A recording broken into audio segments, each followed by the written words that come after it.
नमस्कार। एक बार फिर से आप सभी का बहुत बहुत स्वागत है परीक्षा वर्ल्ड के इस यूट्यूब चैनल में। दोस्तों, आरआरबी ग्रुप डी 2025 की परीक्षा के लिए आज हम जीव विज्ञान यानी कि बायोलॉजी का एक बहुत ही ज़्यादा महत्वपूर्ण टॉपिक यहाँ पे कवर करने वाले हैं। इस टॉपिक का नाम है विटामिन। इस टॉपिक से जुड़े 35 सबसे बेहतरीन प्रश्नों को हम आज के इस वीडियो में कवर करने वाले हैं। सभी प्रश्न आपके आगामी ग्रुप डी की परीक्षा के लिए महत्वपूर्ण होने वाले हैं, तो इस वीडियो को आप बिल्कुल ध्यान से लास्ट तक जरूर देखिएगा। यह जीव विज्ञान का बहुत ही ज़्यादा इम्पॉर्टेंट टॉपिक है। इस टॉपिक से रेलवे भर्ती परीक्षाओं में लगातार प्रश्न देखने को मिले हैं। उम्मीद है कि आपकी आगामी जो ग्रुप डी की परीक्षा होने वाली है उसमें भी इस टॉपिक से प्रश्न देखने को मिलेंगे, तो बहुत ही ज़्यादा महत्वपूर्ण यह टॉपिक है। आइए आज के टॉपिक को स्टार्ट करते हैं। पहला प्रश्न आपके स्क्रीन पर है।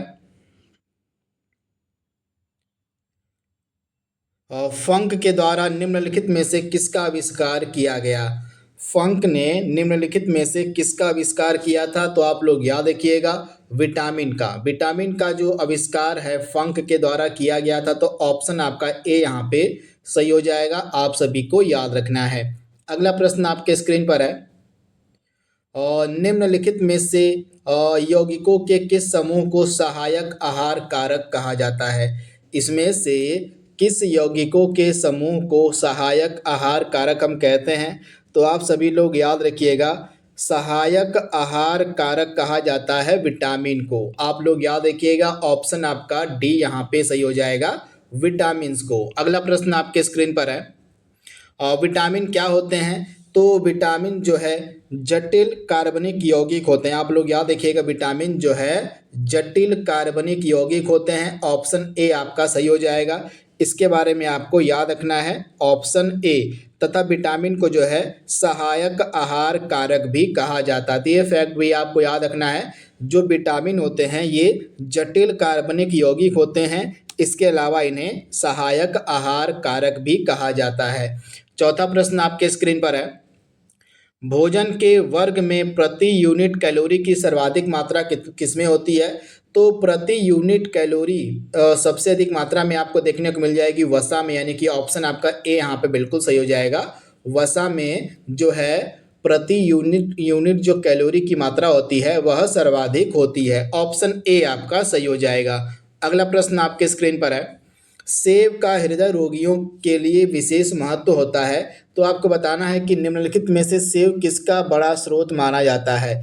तो जो सेब होता है, जो एप्पल होता है, यह पोटेशियम का बहुत बड़ा स्रोत माना जाता है। तथा जो पोटेशियम है यह हृदय रोगियों के लिए बहुत ही ज़्यादा फायदेमंद एक तत्व है। तो इसी कारण से सलाह दे दी जाती है कि जो हृदय रोगी हैं वे सेब का सेवन करें। तो ऑप्शन डी आपका सही हो जाएगा, केवल पोटेशियम का। अगला प्रश्न आपके स्क्रीन पर है। और निम्नलिखित में से एक तरफ आपको विटामिन दिए गए हैं और एक तरफ उनकी कमी से होने वाला रोग दिया गया है, तो इसमें से आपको बताना है कि कौन सा सुमेलित नहीं है। तो आइए देख लेते हैं। पहला विटामिन आपका कैल्सीफेरॉल है। कैल्सीफेरॉल विटामिन हम विटामिन डी को कहते हैं। तो विटामिन डी की कमी से कौन सा रोग होता है? अस्थि रुग्णता। तो पहला वाला आपका सुमेलित है। नियासिन हम विटामिन बी 3 को कहते हैं। तो विटामिन बी 3 की कमी से पेलाग्रा नामक रोग होता है, बिल्कुल सही हो जाएगा। और कोबालामिन हम विटामिन बी 12 को कहते हैं। विटामिन बी 12 को जो है कोबालामिन कहा जाता है, और इसकी कमी से जो है रक्ताल्पता नामक जो रोग है, यानी कि खून की कमी देखने को मिलती है, रक्ताल्पता होता है, यानी कि विटामिन सी भी आपका सही हो जाएगा। इसके अलावा राइबोफ्लेविन, राइबोफ्लेविन हम विटामिन और बी 2 को कहते हैं। विटामिन बी 2 का जो रासायनिक नाम है वह राइबोफ्लेविन होता है। तथा राइबोफ्लेविन की कमी से बेरी नामक रोग होता है, जो कि गलत हो जाएगा। बेरी नामक जो है रोग होता है आपका विटामिन बी 1 की कमी से होता है, न कि विटामिन बी 2 के। तो विटामिन बी 2 यानी कि राइबोफ्लेविन की कमी से कौन सा रोग होता है? किलोसिस। ये फैक्ट आप याद रखिएगा, जो किलोसिस नामक रोग होता है यह विटामिन बी 2 की कमी से होता है, और विटामिन बी 2 को हम राइबोफ्लेविन के नाम से जानते हैं। तो ये फैक्ट आप याद रखिएगा। वहीं विटामिन बी 1 की कमी से जो है बेरी नामक रोग होता है। तो ये सारे फैक्ट आप याद रखिएगा। सारे जो विटामिन के नाम दिए गए, ये रासायनिक नाम दिए गए हैं। तो एक बार फिर से मैं आपको बता दे रहा हूँ, आप नोट डाउन कर लीजिएगा। विटामिन डी का रासायनिक नाम होता है कैल्सीफेरॉल, विटामिन जो आपका B3 उसको नियासिन कहते हैं। विटामिन जो B3 है इसको नियासिन कहा जाता है। कोबालामिन जो है विटामिन B12 को कहा जाता है। वहीं विटामिन B2 को जो है राइबोफ्लेविन कहा जाता है। और राइबोफ्लेविन यानी कि विटामिन B2 की कमी से किलोसिस नामक रोग देखने को मिलता है। अगला प्रश्न आपके स्क्रीन पर है। मानव आहार में पॉलिश किए हुए चावल के उपयोग से कौन सा रोग हो जाता है? तो अगर मनुष्य यानी कि मानव जो है लगातार पॉलिश किए हुए चावल को खाता है तो वह जो है बेरी बेरी नामक रोग से पीड़ित हो सकता है। तो राइट आंसर क्या हो जाएगा? बेरी बेरी नामक जो रोग होता है लगातार पॉलिश किए हुए चावल के उपयोग से देखने को मिलता है। तो ऑप्शन आपका ए यहाँ पे बिल्कुल सही हो जाएगा।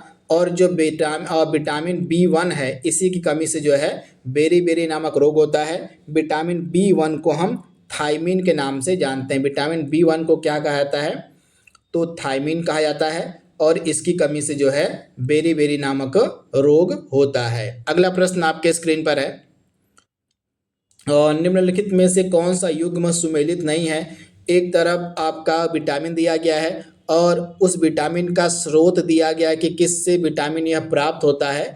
तो इसमें से आपको बताना है कि कौन सा गलत दिया गया है। तो राइट आंसर आइए देख लेते हैं। विटामिन B6 का स्रोत होता है धान का चोकर, बिल्कुल सही है। कॉड यकृत तेल का स्रोत होता है विटामिन B2 जो कि गलत हो जाएगा। कॉड यकृत तेल का स्रोत आपका विटामिन मतलब यह जो विटामिन डी है उसका स्रोत माना जाता है कॉड यकृत तेल। तो आपका विटामिन बी आपका वाला गलत हो जाएगा, ऑप्शन बी वाला। विटामिन ई का स्रोत होता है गेहूं अंकुर तेल, बिल्कुल सही हो जाएगा। अल्फा अल्फा जो है विटामिन के का अच्छा स्रोत माना जाता है। तो ऑप्शन बी आपका सुमेलित नहीं था। जो कॉड यकृत ऑयल होता है यह विटामिन डी का बढ़िया स्रोत माना जाता है। तो इसके बारे में आपको याद रखना है। तथा जो विटामिन B6 है किस विटामिन को कहा जाता है? विटामिन B6 तो पायरिडॉक्सिन, इसका नाम आप याद कर लीजिएगा। पायरिडॉक्सिन, पायरिडॉक्सिन जो विटामिन है इसको जो है विटामिन B6 के नाम से जाना जाता है। तो ये फैक्ट आपको याद रखना है। इसके अलावा विटामिन ई का जो रासायनिक नाम है वह हो जाएगा टोकोफेरॉल, ये फैक्ट भी आप याद रखिएगा। वहीं विटामिन के का रासायनिक नाम हो जाएगा फिलोक्विनोन। फिलोक्विनोन जो है विटामिन के का रासायनिक नाम है। अगला प्रश्न आपके स्क्रीन पर है। और निम्नलिखित सब्जियों में से विटामिन सी किसमें पाया जाता है? तो आप लोग याद रखिएगा हरी मिर्च में विटामिन सी पाया जाता है, यानी कि ऑप्शन आपका ए यहाँ पे बिल्कुल सही हो जाएगा, हरी मिर्च में। अगला प्रश्न है। विटामिन जो खट्टे फलों में पाया जाता है तथा चर्म को स्वस्थ रखने के लिए जरूरी होता है वह कौन सा विटामिन है? तो विटामिन जो खट्टे फलों में पाया जाता है वह विटामिन सी है।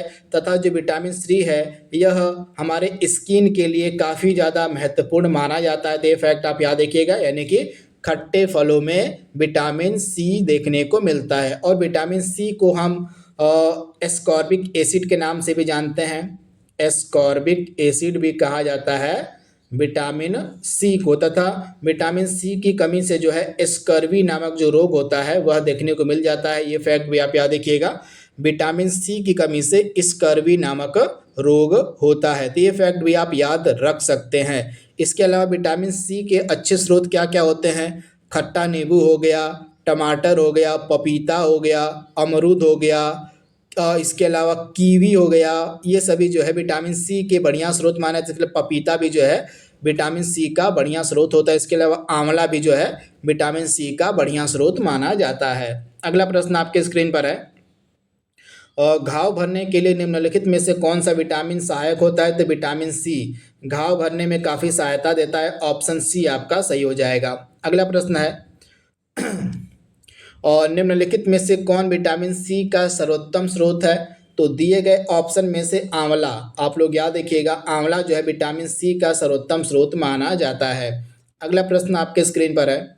विटामिन सी का रासायनिक नाम क्या होता है? तो एस्कॉर्बिक एसिड कहा जाता है विटामिन सी को। तो ये फैक्ट आप याद रखिएगा।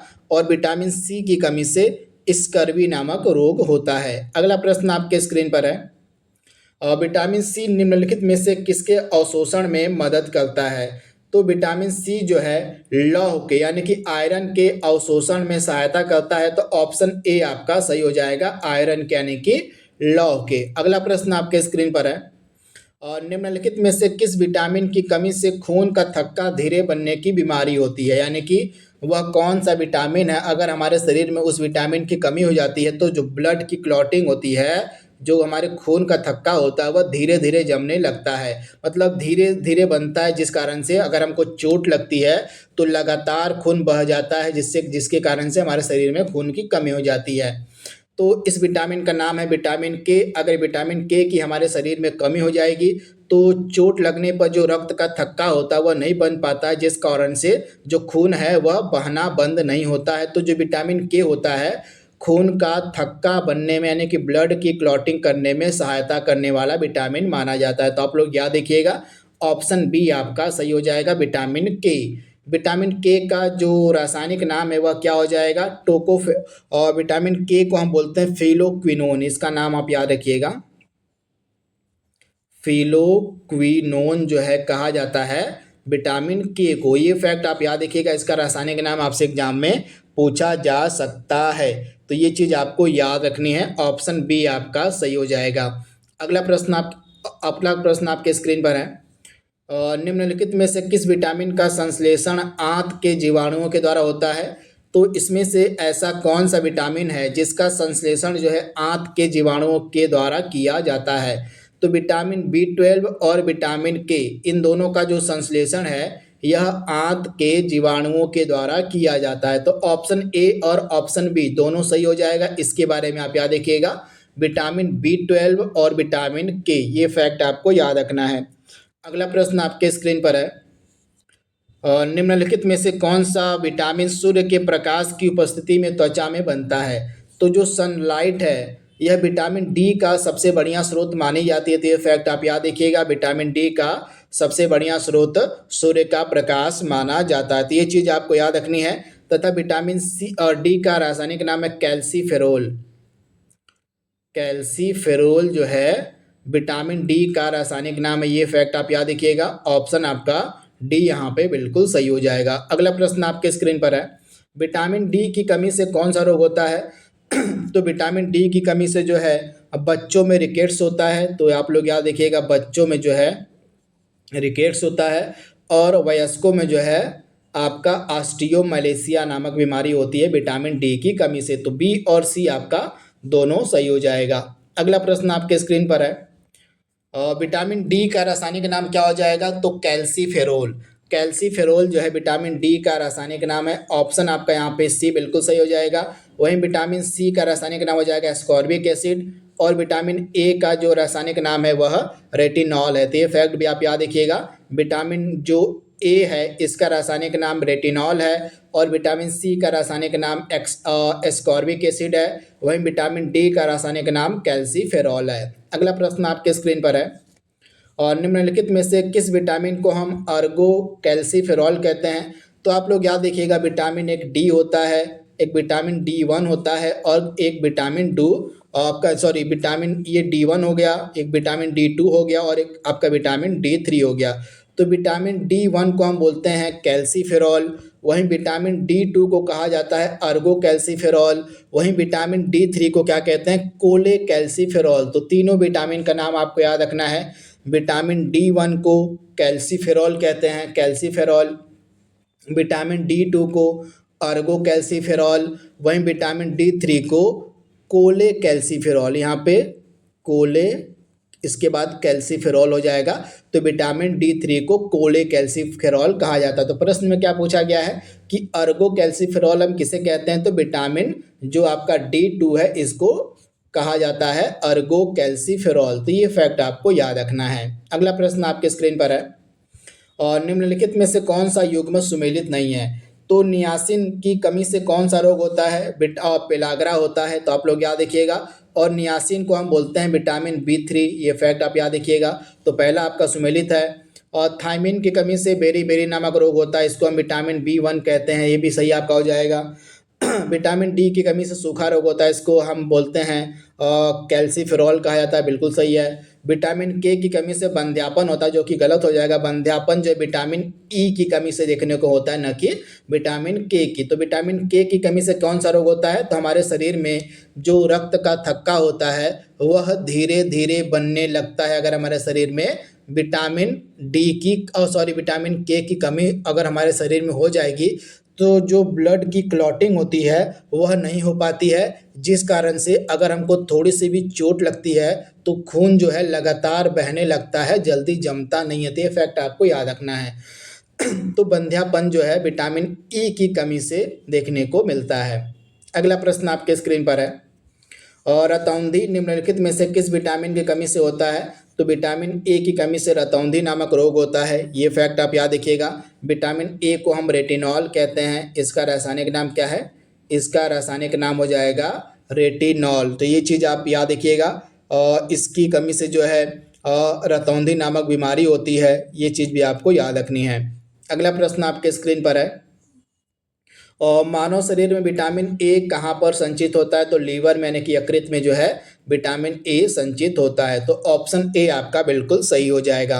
अगला प्रश्न आपके स्क्रीन पर है, और विटामिन ए की मात्रा सबसे अधिक किसमें है? दिए गए ऑप्शन में से विटामिन ए जो है सबसे अधिक किसमें देखने को मिलेगा? तो दिए गए प्रश्न में से जो राइट आंसर हो जाएगा आपका क्या हो जाएगा?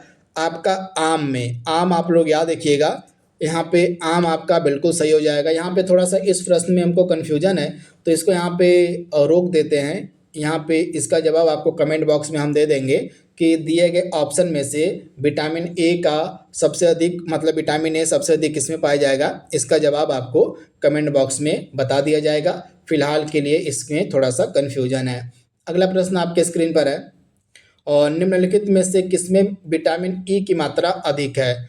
तो गेहूं अंकुरित का जो तेल होता है यह विटामिन ई का बढ़िया स्रोत माना जाता है। तो ये फैक्ट आप याद रखिएगा। गेहूं अंकुरित का जो तेल होता है यह विटामिन ई का बढ़िया स्रोत माना जाता है, तथा विटामिन ई का जो रासायनिक नाम है वो टोकोफेरॉल है। टोकोफेरॉल जो है विटामिन ई का जो है एक बढ़िया नाम और बढ़िया स्रोत, और मतलब इसका रासायनिक नाम हो जाएगा टोकोफेरॉल। तो ये फैक्ट आप याद रखिएगा। अगला प्रश्न आपके स्क्रीन पर है, सूची 1 को सूची 2 से सुमेलित करना है। आइए देख लेते हैं। तो विटामिन के का बढ़िया स्रोत क्या हो जाएगा? अल्फा अल्फा हो जाएगा। तो विटामिन मतलब ऑप्शन ए का आपका 4 हो जाएगा। और विटामिन डी का बढ़िया स्रोत हो जाएगा कॉड यकृत तेल। तो आपका ऑप्शन बी का आपका हो जाएगा 3 हो जाएगा। विटामिन सी का आपका नींबू हो जाएगा, यानी कि आपका जो डी है ऑप्शन इसका 2 हो जाएगा। इसके बाद जो विटामिन ई है इसका बढ़िया स्रोत होता है गेहूं भ्रूण तेल। तो ए मतलब जो सी वाला है आपका उसका ए हो जाएगा, सी का आपका 1 हो जाएगा, सॉरी। तो विटामिन के का बढ़िया स्रोत हो जाएगा अल्फा अल्फा। विटामिन डी का बढ़िया स्रोत हो जाएगा कॉड यकृत तेल। विटामिन ई का बढ़िया स्रोत हो जाएगा गेहूं भ्रूण तेल। और आपका जो विटामिन सी है इसका बढ़िया स्रोत हो जाएगा नींबू। तो ये चीज़ आपको याद रखनी है। अगला प्रश्न आपके स्क्रीन पर है, और निम्नलिखित में से किसका निर्माण हमारे शरीर में नहीं होता है? तो विटामिन ए का जो निर्माण है हमारे शरीर में नहीं होता है। तो ऑप्शन बी आपका बिल्कुल सही हो जाएगा, विटामिन ए। अगला प्रश्न आपके स्क्रीन पर है, और निम्नलिखित में से किसमें कोबाल्ट पाया जाता है? बेहतरीन प्रश्न है। तो राइट आंसर क्या हो जाएगा? विटामिन B12 में जो है कोबाल्ट पाया जाता है। तो ये चीज़ आपको याद रखनी है, विटामिन B12 में कोबाल्ट देखने को मिलता है। और इसका जो रासायनिक नाम है ये है साइनोकोबालामीन। इसका नाम आप याद कर लीजिएगा, साइनोकोबालामीन जो है विटामिन B12 का जो है रासायनिक नाम है, तथा यह कोबाल्ट का एक इम्पॉर्टेंट स्रोत माना जाता है। तो ये चीज़ आपको याद रखनी है। अगला प्रश्न आपके स्क्रीन पर है, और जल में घुलनशील विटामिन कौन कौन सा है इसमें से? तो विटामिन 2 प्रकार के होते हैं, आपको याद रखना है। एक जल में घुलनशील होता है और एक आपका वसा में घुलनशील होता है। तो सबसे पहले ये बात कर लेते हैं जल में घुलनशील विटामिन के। तो विटामिन बी और सी इनका नाम आप याद रखिएगा। विटामिन बी और सी आपका जल में घुलनशील हो जाएगा। इसके अलावा आपका वसा में कौन कौन सा हो जाएगा? Vitamin A, vitamin D, vitamin E और विटामिन के। तो ये 4 विटामिन आपके वसा में घुलनशील हो जाएंगे, और ए डी ई के। और आपका जो जल में घुलनशील विटामिन है वो हो जाएगा विटामिन बी और सी। तो इनके बारे में आपको याद रखना है। तो दिए गए ऑप्शन में से जो विटामिन सी है यह जल में घुलनशील विटामिन है। अगला प्रश्न है, और निम्नलिखित विटामिन में से कौन सा किसी स्वप्न को पर्याप्त अवधि तक याद रखने में सहायता करता है? तो किसी भी स्वप्न को, किसी भी सपने को पर्याप्त अवधि तक याद रखने में सहायता करने वाला विटामिन है विटामिन B6, यानी कि ऑप्शन आपका डी यहाँ पे बिल्कुल सही हो जाएगा। ये चीज़ आप याद रखिएगा। और विटामिन B6 का रासायनिक नाम है पायरिडॉक्सिन। इसको हम पायरिडॉक्सिन के नाम से भी जानते हैं। पायरिडॉक्सिन कहा जाता है विटामिन B6 को, तथा यह किसी भी स्वप्न को लंबे समय तक याद रखने में सहायता प्रदान करता है। अगला प्रश्न आपके स्क्रीन पर है, सूची 1 को सूची 2 से सुमेलित करना है। तो विटामिन सी का बढ़िया स्रोत क्या हो जाए, मतलब विटामिन सी की कमी से कौन सा रोग होता है? स्कर्वी होता है, तो एक आपका 4 हो जाएगा। फोलिक अम्ल की कमी से रक्त अल्पता नामक रोग होता है, तो आपका बी का आपका 3 हो जाएगा। विटामिन ए की कमी से रतौंधी हो जाएगी, यानी कि आपका सी का 1 हो जाएगा। और विटामिन B1 की कमी से आपका बेरी बेरी रोग हो जाएगा, यानी कि आपका डी का 2 हो जाएगा। तो आप लोग याद रखिएगा, विटामिन सी की कमी से स्कर्वी हो जाएगा, फोलिक अम्ल की कमी से रक्ताल्पता हो जाएगा, विटामिन ए की कमी से रतौंधी हो जाएगा, और विटामिन B1 की कमी से बेरी बेरी नामक रोग हो जाएगा। अगला प्रश्न है, सूची 1 को सूची 2 से सुमेलित करना है।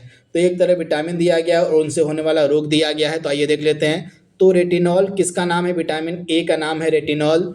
तो इसकी कमी से कौन सा रोग हो जाएगा? नेत्र सूखकर लाल होना, यानी कि आपका ए का 3 हो जाएगा।